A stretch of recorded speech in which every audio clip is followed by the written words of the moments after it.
The prisoner did this every day. Every single day, he'd walk up to the prison guard and fix his eyes on the key dangling from the guard's waist. He would study it with the precision of a surgeon.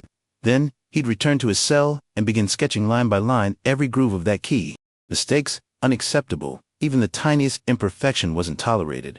He redrew it over and over again until the replica was flawless, but that was only the beginning. After observing the guard, he'd strike a match and carefully inspect the shape of the keyhole. Then he'd press a blank sheet of paper gently against the lock, rubbing it with his fingers to pick up the outline. But how could he possibly figure out the inside pattern of the key? Simple and brilliant. He rolled up the paper and slowly inserted it into the keyhole, twisting it gently with a thin wooden stick. The grooves inside left an imprint on the paper. Now he had both the outer design and the internal structure. But that still wasn't enough. He had to make the key. That was the real challenge. Metal nearly impossible to get in prison, but wood, that was everywhere.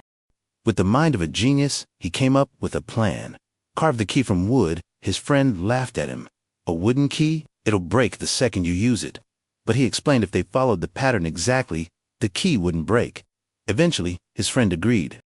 And that day, they were assigned to woodworking duty. He traced the key's design and started carving. Slowly, the model took shape. But now came the tricky part, hiding it from the guards. He slipped the key into a water bottle. His friend distracted the guard while he quickly covered the bottle's mouth with a towel. The guard grew suspicious. He ordered all the bottles to be checked, but thanks to the towel, nothing was visible inside. The guard shook the bottle and found nothing. He'd done it. The key made it back safely. Now, all that remained was shaping the edges with a file and gluing the parts together, glue secretly given to him by an old inmate who'd been locked up for 50 years. Then came the moment of truth. He slid the key into the lock. Click! He held his breath. The door creaked open. But freedom wasn't that simple. This was just one lock. In a prison, full of them.